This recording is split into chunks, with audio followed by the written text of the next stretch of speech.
All right, you beautiful people. It is nearly Halloween.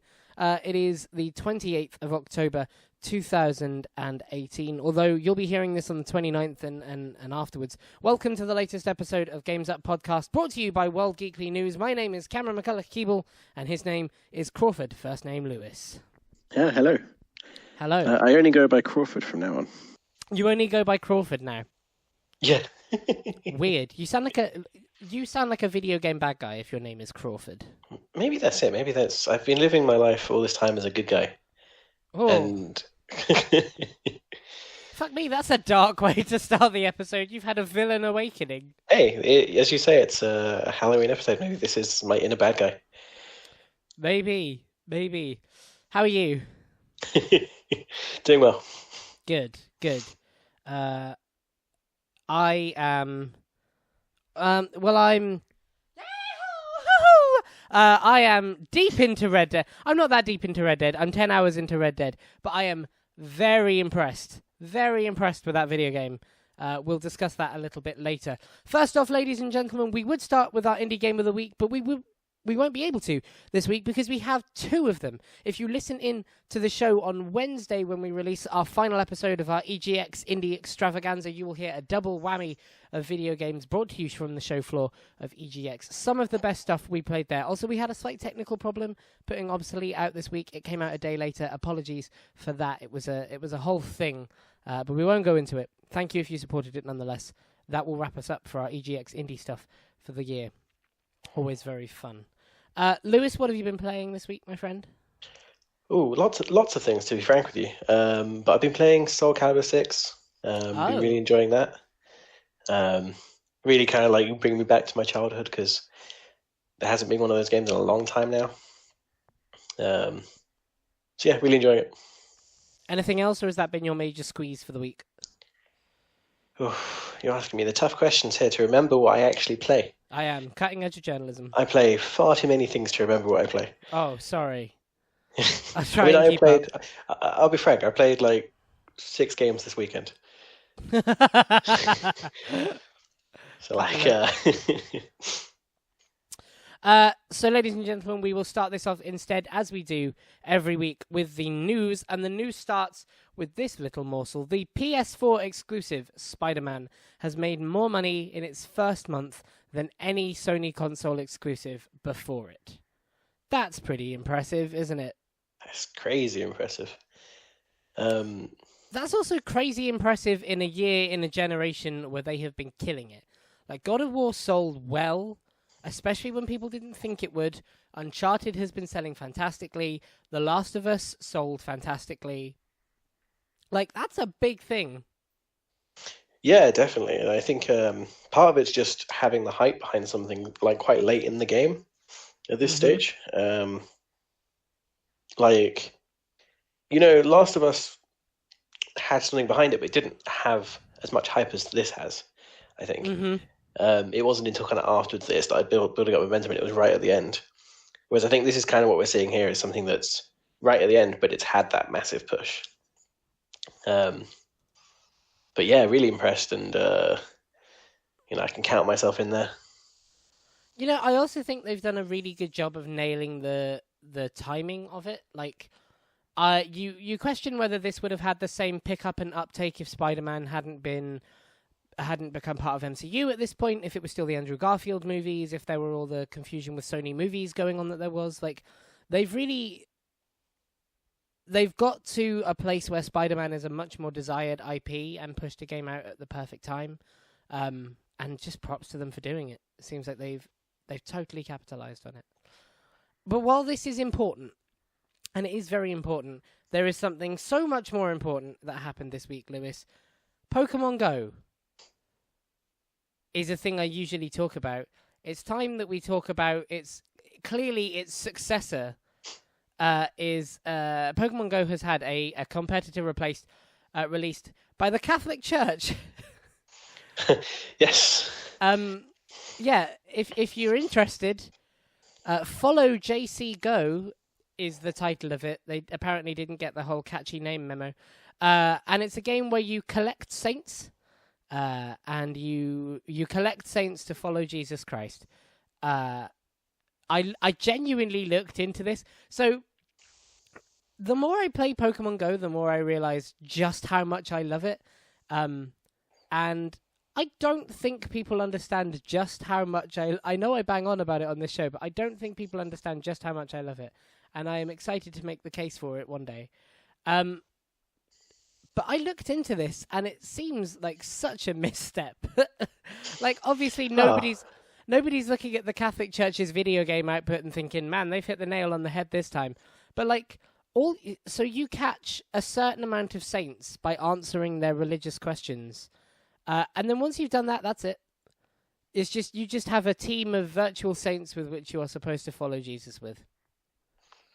You know, for a second I was thinking you were going to say, after this big talk about Pokemon Go and how you love it, really love it, that you were sad to say that, you know, you were going to uninstall the app because clearly there's something new that you need to pick up. But like, you need to follow Jesus, Cam. Like, I do. It's time.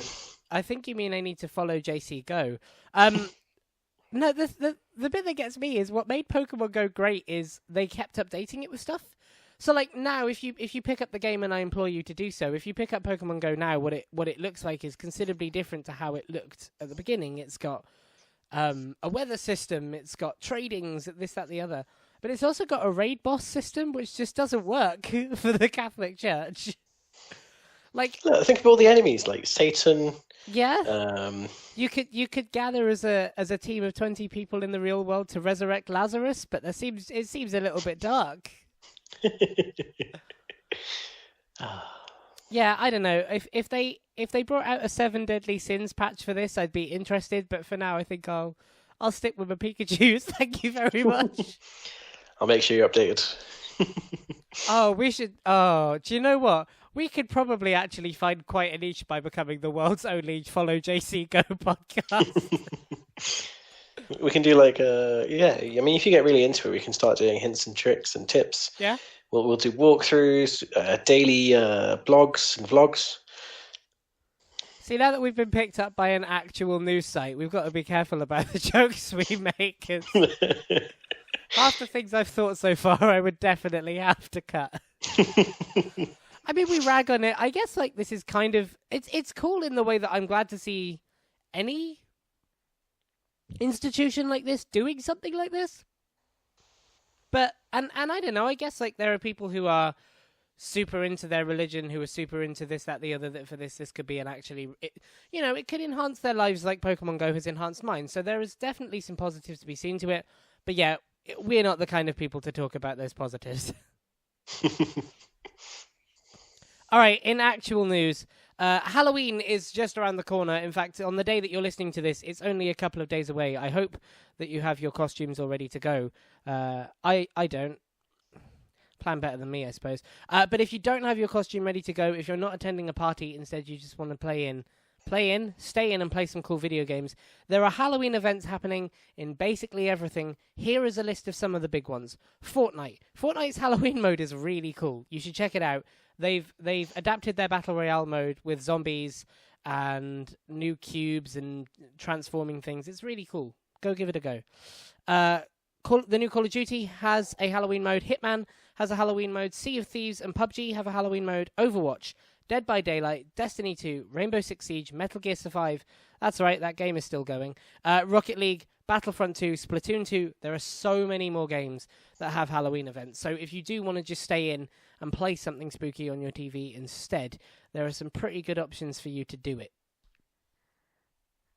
You going to be picking up any of them? Yeah. So Fortnite, Hitman was right? in the Hitman was in the Humble Bundle. So I now have that. Oh, cool. So yeah, I've been playing through that, and I'm also doing the Halloween missions. That's cool. Yeah. I would usually be playing the Overwatch Halloween thing, but it's the same as last year's, so I'm a bit whatever on it. As I said, I'm playing Fortnite. I think it's really fun. I am interested in Rocket League. I don't know how you Halloweenify Rocket League, so I'm interested in what they've done there. And I think the PUBG Halloween thing is brilliant, Because what it is it's a bunch of skins that are pretty unpleasant looking. But PUBG is tense already. Like, if you get into a game of that with the right people in the right situations, that's quite a tense game. The idea of being murdered hand to hand across the field by, like, a killer clown in PUBG, that's not nice. Oh Jesus, yeah, I see. Yeah, These there is. are actually quite creepy, quite scary. Yeah. So if you're looking for a battle royale game, like much in the way that these two battle royale games work, if you're looking for one to be kind of fun and arcadey, Fortnite is the way to go, and the Halloween thing is the way to go. If you're looking for something to just make you shit yourself, PUBG is not getting any nicer. And our final piece of news this week is that, of course, Red Dead Redemption 2 released last Friday to, I imagine, huge sales, but we haven't had numbers confirmed at this point. We probably won't get them too long away. But one of the big things that came out about it is that it released to huge amounts of good reviews and critical acclaim. The other good thing that I think we want to talk about... Oh, the curse. I know, Curse the of the yawns are yawning. back. The other good thing that I think we want to talk about is that the game at the minute, as it stands, is just single player. It's come out. It's been hugely well reviewed. It's done quite well with fans. There's some criticisms of it, but at the minute there are no microtransactions. There's no multiplayer. There's no loot boxes, drops, this, that, the other. The game is a pure single player experience, and that's pretty rare these days. Yeah, exceedingly rare, and it's very good to see. It is. It is. You haven't picked it up yet, right? No, I've been kind of so I waited for user reviews for things. Okay. But I'm still kind of waiting maybe like another week or so just to like.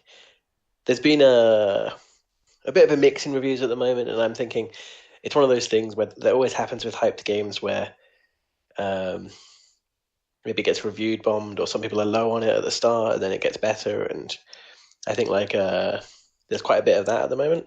Yeah, yeah. So I really want to see like where the kind of the settled consensus is on it. Yeah, because you kind of bought into the hype a little bit, and I totally get why you would want to do that. It's I really think the reviews or the user scores or the kind of general zeitgeist consensus on it is going to pick up. It's a slow game for sure. The way I would explain it is Assassin's Creed Odyssey is a slow game. Like, it's a slow game because you have to work really hard to keep up with the curve with Assassin's Creed. And so, at least then there's always something to do. Like, there's always a way to be getting more XP, there's always side missions, there's this, that, the other. There's always at least something making you feel like you're making progress. That's not the case with Red Dead. There is no difficulty curve to be reaching. It's just a case of it's a long story, and it's a big world. And it reminds me a lot of Blade Runner last year, which is, Blade Runner, by the way, easily the best film of last year, and I will fight you if you disagree. But when it came out, lots of people saw the neon-soaked trailers and the detective-style vibe of it, and they were like, oh, this looks amazing. And then it came out, and it's a 3-hour film, and it's a slow burn of a film. And if you're not ready for that, I can totally see how people would be dropping off for it. So I do expect that to improve. I love it. Yeah, I think that's maybe the thing. Is it's like, and I can see it with like Assassin's Creed Odyssey has actually got a similar. I'm not going to say issue, but response in a way is that it's something that has gone from a series that was kind of a all action to something that's like you explore and you find things and you do things. And I think maybe this is kind of the change. Part of the reason for these scores, and from what I can see, is that kind of change to something that's a little bit different to how the first one was, or a little bit different to maybe like a general Rockstar game. But it's nice to see them kind of playing with the formula and doing something different. And to be honest, I think the idea of it being a slow burn is actually quite attractive to me. Oh yeah, if I had to put money on the table, I would say this is a you game for sure. And if you liked, because you're quite fond of AC Odyssey at this point, Yeah, you're a lot more positive than I am. And I think the reason you like it will. So I'll give you an example. I will clarify. I am 10 hours in at this point. I have done a majority of those 10 hours worth of missions. I've done some side stuff, gambling and hunting and this and that, and bonding with my horse a lot. But I've done a majority of missions for that point. And what I love about this game specifically is with Assassin's Creed Odyssey, no spoilers, by the way, don't worry. With Assassin's Creed Odyssey, you will make a decision and you'll be given two options. And the options will be like, I'm going to kill you, or you shouldn't have done that. But they'll lead to the same thing, I tend to find a lot of the time. Or at least they're not written in a way that makes me feel like I made a decision. They're written in a way that makes me feel like I kind of coloured the lines in differently. Like everyone gets the same picture, everyone gets the same sketchbook, but the shades you add will be slightly different, much like a Telltale game. Whereas with Red Dead, I genuinely feel like I am having an impact on that world. I did a mission, and again, no spoilers, I did a mission where you take some of the members of your camp into a town to conduct some business. And on the way, a side mission popped up that was like, there's a man trapped. Do you want to help him? And I was like, no, I don't want to help him because I really care about my horse and I know people can steal your horse in the game. And I said no, turned away. And a couple of the members of the people I was riding with were like, you asshole, why didn't you help that guy? He's going to die out there now. And I finished the mission. It took some time. I finished the mission and cycled back, and he was dead there. And it occurred to me, like, well, what would he have done if I'd have helped? Like, if he stole my horse, would he be dead where I shot him?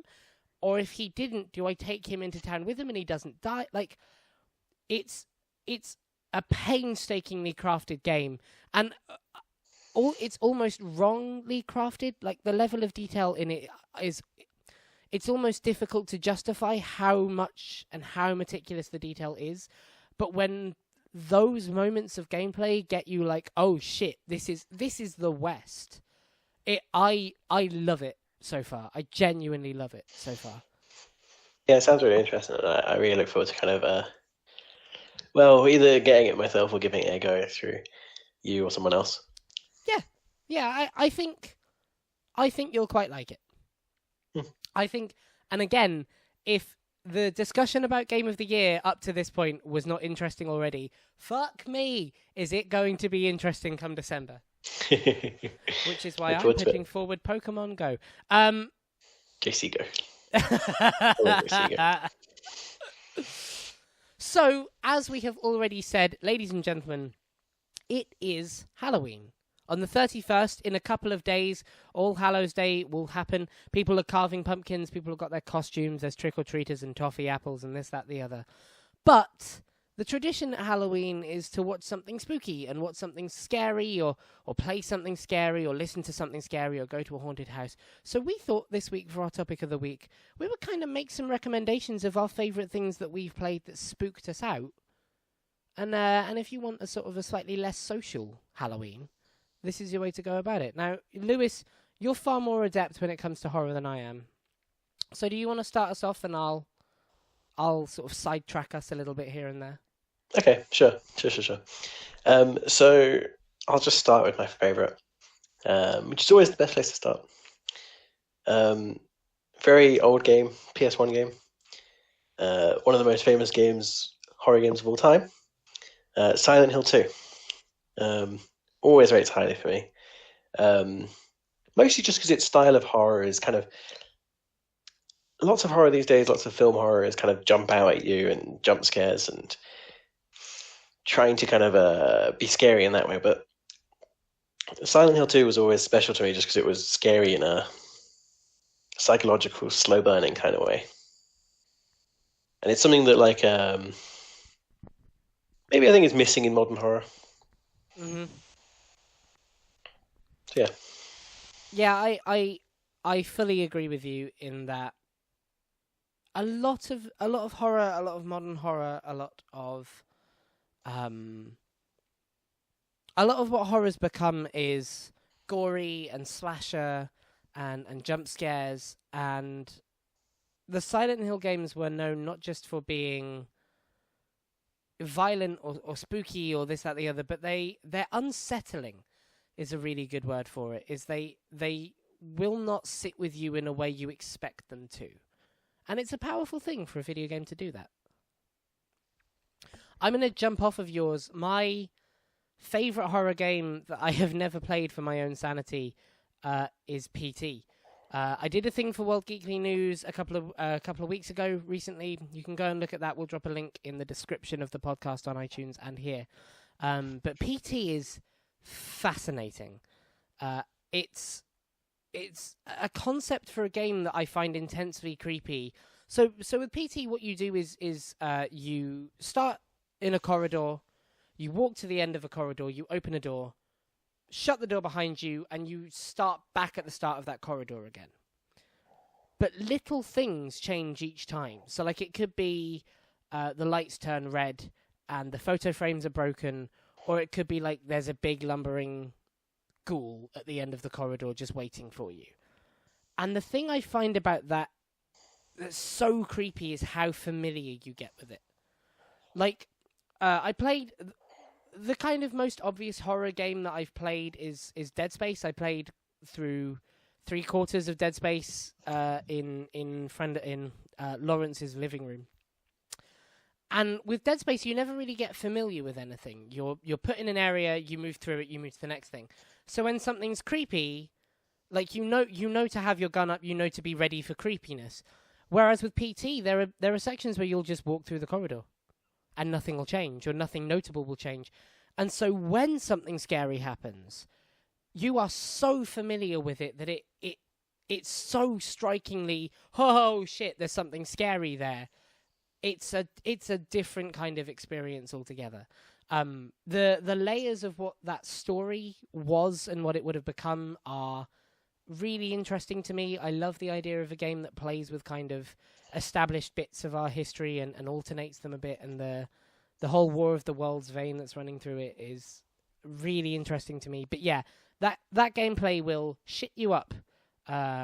Although you have to have PT already to get PT. It's weird, but if you want to play it, you can't download it these days. It was delisted from the store. So the best way to do it is find somebody else who has a PS4 and has it, and then, I don't know, pay them in beer or sweets or something for giving you the privilege. Sort of a long campaign, befriend them, find out where find out they have it, find out where they live, befriend them, hang out with them. Yeah. And then eventually, I don't know, no, can't say that. So eventually, I don't know what it was, but I imagine it was something along the lines of you befriend them, you get into the house, you sit down, maybe even next Halloween, you sit down, you play PT, and then you're like, all right, well, I've seen that Norman Reedus cutscene, this was real fun, and you just never speak to them again. Yeah, that's what I was going to say. So go on then, give me your next. So kind of launching off PT, a title that I think was fairly clearly inspired by it. Came out last year, I believe. Yes, last year. Resident Evil 7. So Resident Evil 7, the reason I say it was inspired is the first one of the series that was first person and kind of had you walking around a house in a very similar kind of fashion. Well, in bits. But really kind of what makes this game stand out for me is that it really brought me back to the Resident Evil series. It's something that I kind of missed out most of the middle numbers between like 2 and 7. Playing a few of them and then kind of, I don't know, it really kind of got actiony and got different, and this kind of brought it back to kind of the core horror that was there.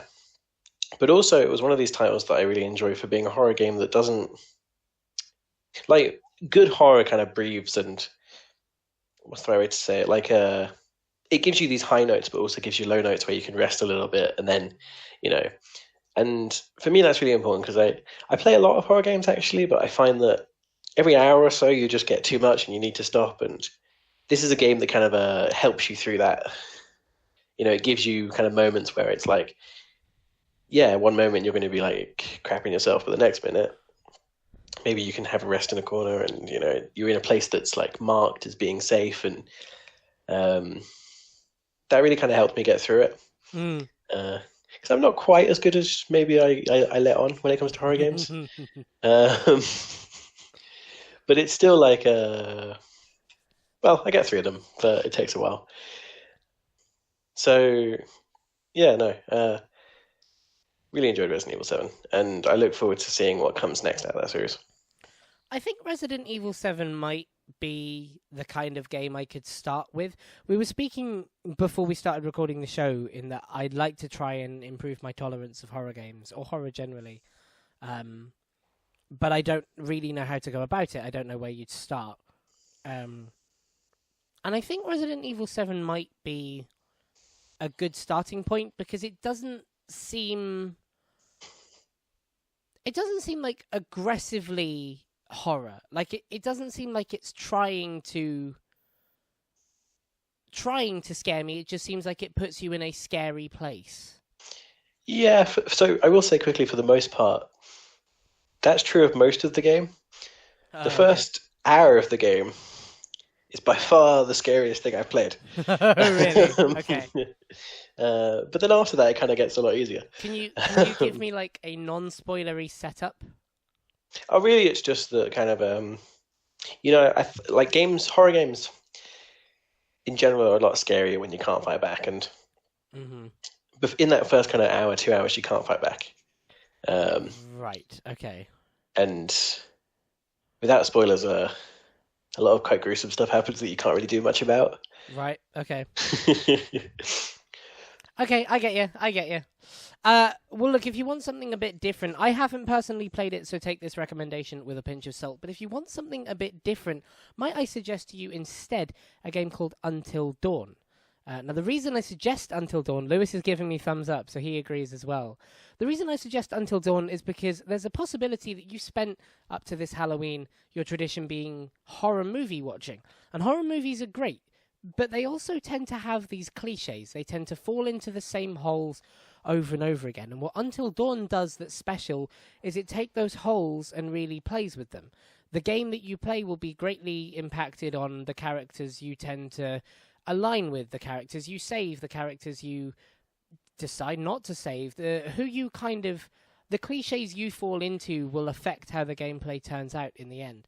And I really, really like that as a concept. Now, again, total pussy here when it comes to being scared, so I've never picked up the game, but I do like the idea that I could shape how that game ends based on the kind of horror I like or dislike, depending on the game I actually end up playing. I think that's a really powerful idea.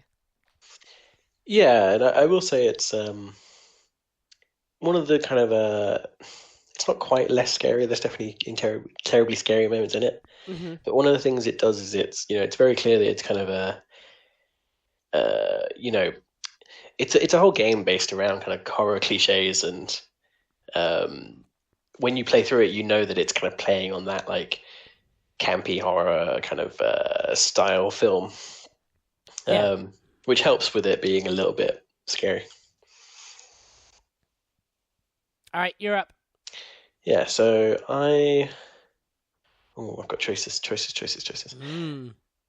I'm gonna go with Evil Within. Oh, okay. So this is a game, first one, which is actually the one that is less well reviewed in general. But the Evil Within really was a terrifying game. It did horror very, very well in many different kind of styles as you played through the game. So sometimes you were it was like a chase thing where you were running away from something that was obviously going to get you.